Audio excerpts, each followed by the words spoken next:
Now for a look at our forecast, Colleen, we know it's hot. We're all looking for relief, and we're looking for a little water for our lawns too. Yeah, and you made a good point there that lightning is actually more dangerous than sharks.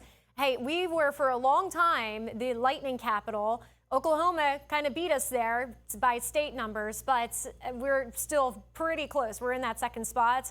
Lightning can be very dangerous, and most lightning actually strikes from a very far distance away. People are kind of fooled by that, thinking that it's off in the distance and they can't be struck by lightning. But just wanted to get on my soapbox about that. Now things are nice and quiet. We don't have any lightning, but earlier some of the storms that we had brought frequent lightning. That doesn't qualify as a severe storm. However, I wanted to bring up this little storm report that we have down in Fort Myers. We're probably going to hear a lot of talk about this because this was not a warned storm. This was a very brief spin up. It had about estimated 65-mile-per-hour winds. The National Weather Service is going to go out to that area. This is along Tamiami Trail, one of the mobile home communities. A couple homes were hit hard, and there was a lot of damage kind of blown about. But this is believed to be an EF0 tornado. The National Weather Service still doing some work on this, but this was so quick. Sometimes what happens is in between the radar scans, it's just a quick little spin up, and it's hard for a radar to catch that. Also, I was looking at the velocity signature, and it really didn't show tight rotation. It was kind of weak. Futurecast going into tomorrow, we have the risk for severe weather, but it's low. It's not at high risk. Really, what we have been seeing would be those 40-mile-per-hour winds, P to marble-sized hail.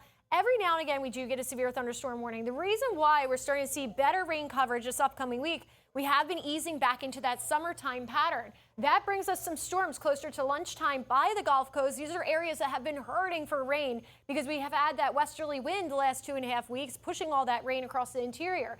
Citrus, Pasco, Hernando, Pinellas, Hillsborough County, you guys all have a chance of seeing rain tomorrow, but it would be in that window of lunchtime, say about from noon to 3 o'clock. By the time we enter into 3 p.m., some of that will start pushing out off to the east. So Polk County, Highlands County, those areas, Sarasota, Manatee, the areas that had the rain the last 2 weeks, they will see some of that, their share, as we move into second half of the afternoon and the evening hours. Then going into the nighttime, it starts to drift back over to the west coast. So that is our typical pattern that we have when those sea breeze boundaries set up. Now moving forward, we have an area of high pressure that's setting up. It's the heat dome.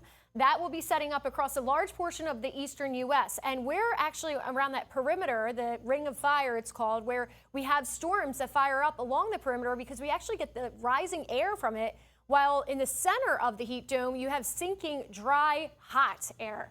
Expected rainfall, you see our best chance at widespread rain would be Tuesday, Wednesday, Thursday, Friday. That's because of this heat dome right here. There's that edge that's going to slide into our area, providing those easterly winds, providing the lift that we need for those storms to fire up and just give us better rain coverage. Temperatures right now in the upper 70s, low 80s. We even have some mid 80s out there. 80 degrees will be the overnight low for most of us. Tampa running a little warm right now, 94 for tomorrow. That's not factoring in the humidity. You know the drill by now, feeling like it's in the lower triple digits. Quick update on the tropics. This area right here has a 10% chance of development in the next 2 to several days.